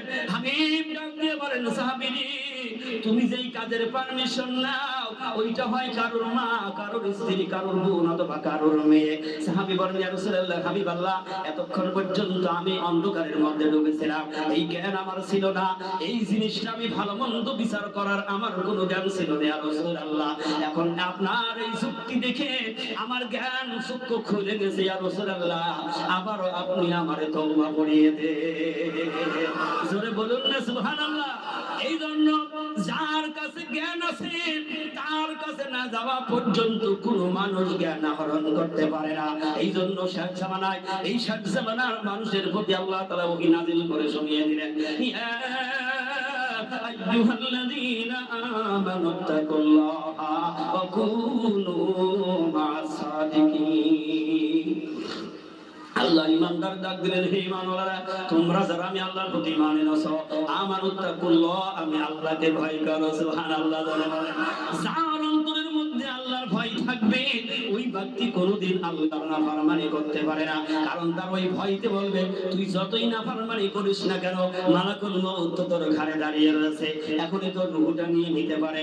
আল্লাহর কাছে তোর জবাব দেওয়া লাগবে। কারণ আল্লাহর কাছে যাওয়া ছাড়া পৃথিবীতে আর দ্বিতীয় কোনো রাস্তা আছে নাকি? না জালালাবাসীরা কি অন্য রাস্তা দিয়ে পালিয়ে যাবে নাকি? যে মৃত্যু থেকে পালাবো, বঙ্গোপসাগরের উপরে চলে যাব, ইন্ডিয়া ছেড়ে বাংলাদেশে ঢুকবো, আমার মালাকুল টের পাবেন এমন ব্যবস্থা আছে নাকি? না, জমিন ছেড়ে দিয়ে পাহাড়ের ভিতরে গুহার মধ্যে ঢুকে বসে থাকবে এমন কোন রাস্তা আছে নাকি? কবি সম্রাট আল্লাহ যতই পারা তোমায় লইবে ঘিরি, যদি বসধর আকাশ বাড়ি লোকাও যেথায় লাগিয়েছি। ওরে মানুষ, তুমি মউতের হাত থেকে যতই পালাও না কেন, পাহাড়ের উপরে যাও না কেন, আকাশের দুর্গে চলে যাও না কেন, চাঁদের দেশে যাও না কেন, যেখানেই যাবে সেখানে আমার মালিক সিঁড়ি লাগিয়ে দেবে। আল্লাহু আকবার বলেন। তাহলে মউত থেকে কেউ রেহাই পাবো না, মরতে হবেই। আল্লাহ তাআলা বলেন, মরতে যখন হবেই তুমি একটু সেই দিনের কথা একটা চিন্তা করো, যেদিন তুমি দুনিয়া ছেড়ে ওই জগতে চলে যাবে, সেই দিনের কথা একটিবার তুমি ভাবো। আল্লাহ তাআলা কালাম পাকের মধ্যে বলছেন, আল্লাহ রাব্বুল আলামিন বলেন, ইয়াউমা লা ইয়ানফাউ মালুন ওয়ালা বানুন ইল্লা মান আতাল্লাহা বিকলবিন সালিম। আল্লাহ তাআলা বলেন, সেই দিনের কথা একবার চিন্তা করো, একবার ভাবো, যেদিন তোমার দুনিয়ার কোনো কিছু তোমার থাকবে না, এমনকি সেদিন তোমার দুনিয়ার কোনো সম্পদ তোমার কাজে লাগবে না। লাগে নাকি? বাবা চলে গেল, দাদা গেছে, মাও গেল, আমি একদিন চলে যাব। দুনিয়ার সম্পদ আমার আগে কেউ নিয়ে গেল না, আমি আপনিও নিয়ে যাইতে পারবো না, সব দিয়ে খালি হাতে যাইতে হবে, ঠিক না বেঠি? তাহলে দুনিয়ার সম্পদ অবৈধ পথে গড়ে লাভ কি? তুমি যদি আল্লাহর পথে থাকো, আল্লাহর যদি গোলামি করো, আল্লাহর শুকরগুজারি করো, অবৈধ লাগবে না। আল্লাহ তাআলা তোমাকে বরকত দিয়ে দুনিয়ার মধ্যে তোমার রুজি রুটি বাড়িয়ে দেবে। মুসা পয়গম্বর প্রত্যেকদিন আল্লাহর দিদারের জন্য তুর পাহাড়ে গিয়ে আল্লাহর সাথে কথা বলে। একদিন রাস্তার মধ্যে দুইজন বান্দা দাঁড়িয়ে আছে, মুসার সাথে সাক্ষাৎ করবে। একজন বান্দা হলো হত দরিদ্র, খুব গরিব মানুষ, আর একজন হইল সব চাইতে ধনী মানুষ। বান্দা কয়জন? যারা একটু ঘুমাচ্ছেন এদিকে তাকান, কেউ আর পিছনে হুজুর নামাজ পড়বো না খাওয়া দাওয়া করবো, কোনটা করবো চিন্তা ভাবনা করতে পারে কি পারে না? কথা বলুন না কেন? না, আমি তো তাড়াতাড়ি ছেড়ে দেবো, আপনাদের অনুরোধ একটু বাড়াচ্ছি। দুইজন দাঁড়িয়ে গেলেন, ভালো করে শুনুন। একজন হলো সবচাইতে দরিদ্র অভাবী মানুষ, আর আরেকজন হলো সবচাইতে ধনী মানুষ। মুসা আলাইহিস সালাতু ওয়াস সালামের কাছে সর্বপ্রথম ফরিয়াদ করছে ওই ব্যক্তি, গরিব মানুষ, বলছে, ও মুসা পয়গম্বর, তোমার এই জামানায় আমার চাইতে আর গরিব বলে কেউ নাই। আমার মনে হয় আমি হইলাম গরিব, খুব অভাব, খুব অনটন। ও পয়গম্বর মুসা কে বলে, আমার একটু দেখে একটা কাঠ আপাতত দিয়ে 10 কেজি আর আছে না নাই? কথা বলুন, আছে না নাই? একটা কাঠ করে দিন, আপাতত বয়স্ক ভাতা যেন পাই, তাই তো দাদা? বয়স্ক ভাতা যেন পাই, ফরিয়াদ করে। কি করে? মুসার কাছে দরিদ্র মানুষ বলে, আল্লাহর পয়গম্বর, আল্লাহর সাথে কথা বলতে গিয়ে আমার কথাটা একটু বলে, আমি খুব দরিদ্র মানুষ। তার মানে ওর আশা আল্লাহ যেন আমার দরিদ্র থেকে একটু ভালো করে দেয়। ধনী মানুষটা বলছে, মুসা পয়গম্বর, আমার কথাটাও বললো। এই গরিব বেচারা মনে করলো আমি গরিব বলে আমি মুসার কাছে ফরিয়াদ করলাম। ও ধনী মানুষ, ও কেন আবার আল্লাহর কাছে চাইতে এসেছে? ব্যাপারটা কি? মনে হবে কি হবে না? এখন এখন গরিব মানুষও যে ওই লাইনে দাঁড়িয়ে 5 কেজি চাল নিচ্ছে, সবচেয়ে তো ওই গ্রামের ধনী সেও যদি 5 কেজি চাল নেয়, ও গরিব মানুষ মনে মনে বলবে না তোর এতই অভাব এই 5 কেজি রিলিফি চাল নেওয়ার জন্য দাঁড়িয়ে রয়েছিস? ও মনে মনে বলবে কিনা বলেন? এখন ওই গরিব মানুষ চিন্তা করছে আল্লাহ আমার অভাব, ভাত হয় না, খাওয়া হয় না, আমি নাই মুসার কাছে এসে আল্লাহর কাছে ফরিয়াদ করছে আল্লাহ আমার একটু দেখে যেন। আরে ধনী মানুষ তোর এত দিয়েছে তাও পেট ভরে না। এরা মানুষ আছে না নাই? দেখবেন যত বেশি ও তত চাই। দোতলা বাড়ি বাড়ি ফেলেছে, আবার উপরে ফেলে 2 হাত রড খাড়া করছিয়েছে, তার মানে আবার বাড়াবে নাকি বলেন? আছে না নাই? 10 তলা, তারপরে দেখি রড বেরিয়ে আছে, কি ও 10 তলায় পেট ভাসে না, মানে রড বেরোনো মানে আর এক তলা করলো। ঠিক কিনা বলুন? ধনী মানুষ ডাক দিল মুসা পাইগম্বর, কষ্ট করছেন না তো আপনি? ও মুসা পাইগম্বর, আমার কথাটাও আমার আল্লাহর কাছে তুমি বলো। মুসা আলাইহিস সালাতু ওয়াস সালাম বলেন তোমার কথা কি তুমি বলো। ধনী মানুষ বলছে ও পয়গম্বর মুসা, আমার আল্লাহ আমাকে এত সম্পদের মালিক বানিয়ে দিয়েছে যেটা সংরক্ষণ হিফাজত করতে আমি এখন বেওয়ারা হয়ে যাচ্ছি। এত সম্পদ আল্লাহ আমাকে দিয়েছে, আমি আর রক্ষণাবেক্ষণ করতে পারি না। ও মুসা পয়গম্বর আমার আল্লাহকে তুমি বলে দিও আল্লাহ যেন আমার সম্পদ কমিয়ে দেয়। এ পাগল কয়জন আছে আপনারা বলেন? সম্পদকে কমানোর জন্য আমরা চেষ্টা করি না বাড়ানোর জন্য চেষ্টা করি? একজন বলেন তো যে আমি মন চাই আমার সম্পদ কমে যাক, দেখান তো একজন। ও পাগল মুসার কাছে বলে আল্লাহ পয়গম্বর আমার মালিক আল্লাহকে বলে দি আল্লাহ যেন আমার সম্পদ কমিয়ে দেয়। পাগল কয়জন হবে নিজের সম্পদ ছেড়ে দিতে পারে? কারণ ওই ব্যক্তি পারবে যার শতভাগ ভরসা হলো আল্লাহর প্রতি। সুফি মুফতি আজান গাজী রহমাতুল্লাহ আলাইহি শ্রেষ্ঠ জমিদারি ছেড়ে দিলেন আল্লাহকে পাওয়ার জন্য, দুনিয়ার সম্পদ ছেড়ে দিলেন আল্লাহকে পাওয়ার জন্য। চিৎকার দিয়ে বলুন সুবহানাল্লাহ। তাহলে আল্লাহর পাগল না হলে দুনিয়ার সম্পদকেও ছাড়তে সবাই চায় আল্লাহ সম্পদ দাও, আর আল্লাহর বন্ধুরা চায় আল্লাহ তুমি সম্পদ দিয়েছো তুমি ওইটা কমায় দাও, কারণ সম্পদ নিয়ে কেউ খবর।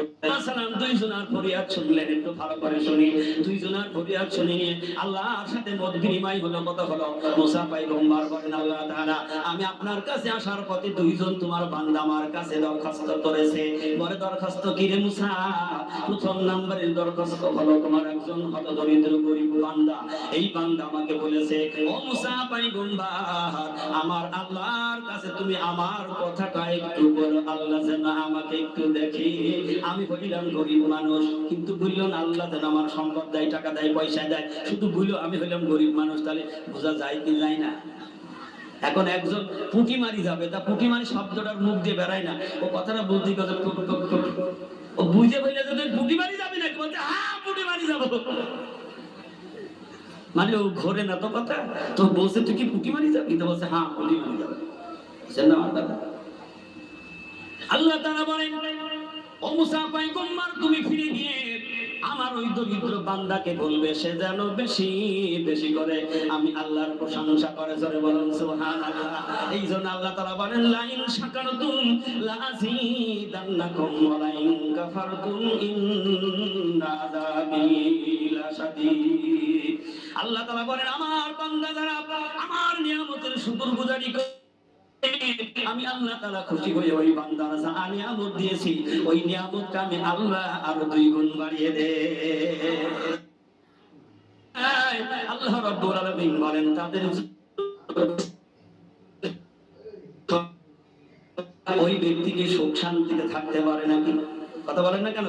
দুনিয়ায় কষ্ট হবে, আখিরাতেও তার জন্য কষ্ট হবে। মুসা আলাইহিস সালাতু ওয়াস সালাম ফিরে এসে দেখেন দুই আল্লাহর বান্দা সেই জায়গায় অপেক্ষায় দাঁড়িয়ে আছে। আল্লাহু আকবার বলেন। দুজনায় অপেক্ষায় আছে, পয়গম্বরের কাছে খবর না নিয়ে বাসায় যাব না। প্রথম নাম্বারের দরখাস্তকারী যখন বললেন ও পয়গম্বর মুসা আমার কথাটা কি আল্লাহর কাছে জানানো হয়েছে নাকি? মুসা বলেন আল্লাহর শুকরগুজারি করো। সুবহানাল্লাহ। সরাসরি বললেন তুমি আল্লাহর শুকরগুজারি করো। তার মানে আল্লাহর শুকরগুজারি করলে আল্লাহ তোমার প্রতি রহমত বরকত বাড়িয়ে দেবে, তোমার অভাব অনটন দূর হয়ে যাবে। কারণ রিজিকের মালিক দুনিয়ার কেউ নয়, রিজিকের মালিক হইল আমার আল্লাহ। আল্লাহ মহাগ্রন্থ আল কোরআনের মধ্যে বলেছেন, ওমা মিন দাব্বাতিন ফিল আরদি ইল্লা আলাল্লাহি রিজকুহা। আসমান জমিনের মধ্যে যত প্রাণী আল্লাহ বলেন আমি সৃষ্টি করেছি, সকলের রিজিকের মালিক হইলাম আমি আল্লাহ। রিজিকের মালিক তুমিও নয়, রিজিকের মালিক আমি হইলাম আল্লাহ। এই জন্য মুসাকে বলল, মুসা যাও ওর প্রশংসা করতে বলো মালিকের, তাহলে মালিক তার জন্য রিজিক বাড়িয়ে দেবে। সুবহানাল্লাহ বলো। আল্লাহ তাআলা বলেন তাকে প্রশংসা করার কথা বলো। ওই যে ধনী মানুষ বড় লোক মানুষ দাঁড়িয়ে আছে দেখি বদ্ধ প্রশংসা করতে বলল, না জানি আল্লাহ আমার ব্যাপারে কি বলেছে। ও মুসা আমার কথাটা কি আল্লাহকে জানানো হয়েছে নাকি? মুসা পয়গম্বর বলেন, হ্যাঁ তোমাকে আল্লাহ নাশুকরি করার কথা বলে দিয়েছে। কি বলেছে? নাশুকরি মানে তুমি আল্লাহর শুকরগুজারি বাদ দিয়ে দাও। আল্লাহর বান্দা শোনার সাথে সাথে চিৎকার দিয়ে বলেন, মুসা যা সম্পদ আমার আছে, আমার যদি 70 গুণ যদি বেড়ে যায় রে মুসা, আমি আল্লাহর নাশুকরি করতে পারবো না, আমি আল্লাহর শুকরগুজারি করব। আমার আল্লাহর সম্পদ বাড়াইলেও আমি শুকরগুজারি ছেড়ে দেব না। কারণ যে মধু খাই মধুর স্বাদ সে পায়, ঠিক না বেঠি? কারণ নিম পাতা যে চাবায় তিতা সে অনুভব করে। কারণ যারা আল্লাহর শুকরগুজারি করে, আল্লাহর সাথে যার সম্পর্ক হয়ে গেছে, ওই আল্লাহর রাস্তা থেকে দুনিয়ার কোন সম্পদ তারা ফেরাইতে পারে না, দুনিয়ার মায়া মমতা ভালোবাসা তারা ফেরাইতে পারে না। যদি ভালোবাসা মায়া মমতা জমিদারিতে ফেরাইতো, সুবিউদ্দিন আজান গাছের রহমাতুল্লাহ আলাইহি সব ছেড়ে দিয়ে আল্লাহর সান্নিধ্যের জন্য 14টি বছর শরীর জঙ্গলে কাটাইতে পারতো না, ঠিক না বেঠি? সেই মুর্শিদ সব জমিদারি ছেড়ে দিলেন, ভোগ বিলাস আরামায়ের ভালো দামি খাবারও ছেড়ে দিলেন, এমন একটা বিছানা বেছে নিলেন, সেটা একটা খাদরের সাথী, মাথার বালিশটা একটা ইট মাটি দিয়ে বানিয়ে নিলেন। আল্লাহু আকবার বলেন। কারণ যারা আল্লাহর বন্ধু হয়, এই বন্ধুদের তামান্না থাকে এই দুনিয়ার সামান্য 2 মিনিটের হায়াতের জিন্দেগি পার করতে পারলেই অনন্তকাল শান্তির বন্যার মধ্যে ডুবে যাব। আল্লাহু আকবার বলেন। কারণ সেদিন সর্বপ্রথম জান্নাতীদেরকে উপহার হবে আমার মালিক মহান আল্লাহ রাব্বুল আলামিনের দিদার। আল্লাহর দিদার যখন হবে তখন বান্দারা খুশি হবে না বেজার হবে? খুশি হবে না বেজার হবে? আল্লাহ তাআলা সেদিন তো খারাপ একটা বাদ, আল্লাহ রাব্বুল আলামিন সেদিন জান্নাতি মেহমানদের জন্য একটা প্যান্ডেল তৈরি করবেন। সুবহানাল্লাহ জোরে বলেন। জান্নাতি মেহমানদের জন্য একটা প্যান্ডেল বানাবে, আর ওই প্যান্ডেলের সভাপতি হবে স্বয়ং আল্লাহ। প্রধান মেহমান হবে আখেরি জামানার পয়গম্বর বিশ্ব নবী জনাবে মুহাম্মদ রাসূলুল্লাহ, আর বিশেষ অতিথি হবে হযরত দাউদ আলাইহিস সালাতু ওয়াস সালাম। জান্নাতীদের সামনে সেদিন আল্লাহ প্রকাশ করবে। আল্লাহু আকবার বলেন। আমরা আল্লাহকে দেখতে চাই, কারা আল্লাহকে দেখতে চায়? সেদিন খাস মেহমান বিশ্ব নবীকে জান্নাতে দেখতে চায় কারা? সেদিন বিশেষ অতিথি মেহমান তার কণ্ঠের তেলাওয়াত শুনতে চায় কারা? আল্লাহু আকবার বলেন। কিয়ামতের দিন হাসরের ময়দানে জান্নাত যখন কায়েম হয়ে যাবে, মহান মালিক আল্লাহ রাব্বুল আলামিন একটা প্যান্ডেল তৈরি করবেন, যেই প্যান্ডেলের সভাপতিত্ব করবে স্বয়ং আল্লাহ। সুবহানাল্লাহ বলেন। সভাপতির মূল্য বেশি না কো? দুনিয়ার একটা মঞ্চের সভাপতি থাকে কি থাকে না বলেন? সভাপতি শেষ ভাষণ দেন, প্রধান মেহমানের জন্য আকর্ষণ হয়ে মানুষ বসে থাকে। তো বিশেষ অতিথিকে আল্লাহ তাআলা আগে ডাকবেন। আমি স্ক্রিপ্টে টেনে দিয়ে বলছি, লম্বা হবে না, যেহেতু 1.5টার মধ্যে শেষ করতে হবে। শুধু ওয়াজ শুনলাম, ওদিক আরেকটা খরচ ছেড়ে দিলাম, মানা যায়? কথা বলেন না কেন? মানা যাবে না, ওটা বেশি বাড়াবাড়ি চলবে না। যদি আল্লাহ সুযোগ দেয় তাহলে আবার আরেকদিন রাত্রি ফিস দিতে হবে, ঠিক না? ঠিক। আল্লাহ রাব্বুল আলামিন বিশেষ অতিথিকে ডাকবেন। বিশেষ অতিথি হবে হযরত দাউদ আলাইহিস সালাতু ওয়াস সালাম। জান্নাতীরা সব মঞ্চের দিকে চেয়ে থাকবে। সুবহানাল্লাহ জোরে বলেন। আল্লাহ তাআলা দাউদ নবীকে ডাকতে বলবেন, ওরে দাউদ, দুনিয়ার মধ্যে আমি তোর খুব সুন্দর মিষ্টি কণ্ঠ দিয়েছিলাম, দাউদের এত কণ্ঠ ছিল, দাউদের কাছে যে ওহী নাজিল হয়েছিল ওই কিতাব তাওরাত যখন পড়তেন নদীর মাছ পর্যন্ত তেলাওয়াত শোনার জন্য কিনারে জমিনে উঠে আসতো। এত কণ্ঠ ছিল, মাছ পর্যন্ত শুনে পাগল হয়ে যেত। সুবহানাল্লাহ জোরে বলেন। আমাদের কণ্ঠে একটা কুত্তাও পাগল হয় না, ঠিক কিনা বলুন? দাউদ আলাইহিস সালামকে আল্লাহ তাআলা বলবেন, দাউদ রে, আমি তোর যেই কণ্ঠ দিয়েছিলাম তুই আমার কালামুল্লাহ থেকে তেলাওয়াত করে শোনা, কারণ দাউদের পথে কালাম তো নাজিল হয় নাই। দাউদের কণ্ঠের তেলাওয়াত শুরু হয়ে যাবে। দাউদ আলাইহিস সালাতু ওয়াস সালাম তেলাওয়াত করবেন, বিসমিল্লাহির রহমানির রহিম, তাহা মা আনজালনা আলাইকাল কুরআনা লিতাশকা। দাউদের কণ্ঠের তেলাওয়াত শুনে মানুষগুলি সব স্তব্ধ হয়ে যাবে, নড়াচড়া বন্ধ হয়ে যাবে। সুবহানাল্লাহ ধরে বলেন। বরফের মতো জান্নাতীরা ঠান্ডা হয়ে দাউদের দিকে চেয়ে থাকবে। এবার দাউদ আলাইহিস সালামের তেলাওয়াত শেষ হয়ে যাবে। আল্লাহর নবী, বিশ্ব নবী, প্রধান মেহমান, আল্লাহ তাআলা বলবেন আজকের এই মঞ্চে এই প্যান্ডেলে যিনি প্রধান মেহমান তার কণ্ঠের তেলাওয়াত এবার তোমরা শোনো। সুবহানাল্লাহ ধরে বলো। আল্লাহর নবী, বিশ্ব নবী জনাবে মুহাম্মদুর রাসূলুল্লাহ সাল্লাল্লাহু আলাইহি ওয়াসাল্লাম তেলাওয়াত শুরু করবেন। আউযু বিল্লাহি মিনাশ শাইতানির রাজিম, বিসমিল্লাহির রহমানির রহিম, ইয়াসিন ওয়াল কুরআনিল হাকীম, ইন্নাকা লামিনাল মুরসালিন আলা সিরাতিন মুস্তাকিম। আমার পয়গম্বর বিশ্ব নবী তার ওই কণ্ঠে যখন কোরআন তেলাওয়াত করবে জান্নাতীরা বেহুশ হয়ে যাবে, পাগল পারা হয়ে যাবে। জান্নাতীরা হুরেরা আল্লাহর কাছে বলতে থাকবে, আল্লাহ আজকে কোন দশা হবে আমাদের জানা নাই। আমাদের স্বামীগুলা আজকে এই মঞ্চের মধ্যে তারা বেহুশ হতে শুরু করেছে, মনে হয় আমাদের স্বামী আর ফিরে আসবে না। সুবহানাল্লাহ বলে বিশ্ব নবী আখিরি জামানার পয়গম্বর জনাবে মুহাম্মদ রাসূলুল্লাহ সাল্লাল্লাহু আলাইহি ওয়াসাল্লামের তেলাওয়াত যখন বন্ধ হবে আল্লাহ রাব্বুল আলামিন তখন ডাক দেবে, জান্নাতীরা রে, এতক্ষণ পর্যন্ত আমি আল্লাহর দেওয়া কণ্ঠে তোমরা তেলাওয়াত শুনেছো। আল্লাহ তাআলা বলবেন, আমার দেওয়া কণ্ঠের তেলাওয়াত শুনলা ও জান্নাতীরা রে, আমার 1,24,000 পয়গম্বর তোমাদেরকে শুনিয়েছিল, আমার হাবিব বিশ্ব নবী জনাবে মুহাম্মদ রাসূলুল্লাহ তোমাদেরকে শুনিয়েছিল, আমার সিদ্দিকিনরা, শহীদিনরা, তাবেঈনরা, ইমাম মুজতাহিদিনরা, যারা আল্লাহর ওলি বন্ধু তারা তোমাদের কাছে শুনিয়েছিল। যারা আল্লাহর প্রতি ঈমান আনবে, আমলে সালেহ করবে, হক প্রতিষ্ঠা করবে, হকের দাওয়াত দেবে এবং যারা সর্বাবস্থায় ধৈর্য ধারণ করে দুনিয়া ছেড়ে বিদায় নিয়ে আসবে, তাদের জন্য আমি আল্লাহ জান্নাত দেব। ও জান্নাতীরা রে, আমার ওয়াদা আজকে পূর্ণ হয়েছে নাকি? সুবহানাল্লাহ ধরে বলে। আল্লাহ তাআলা বলবেন, আমার ওয়াদা পূর্ণ হয়েছে নাকি? জান্নাতীরা একবার বেহাউ উচ্চারণ করবে, তখন আল্লাহ তাআলা বলবেন, আজকে আমি তোমাদের মধ্যে যেই কণ্ঠ দিয়ে দিলাম ওই কণ্ঠ তো দিয়েছিলাম আমি আল্লাহ। সুবহানাল্লাহ ধরে বলেন।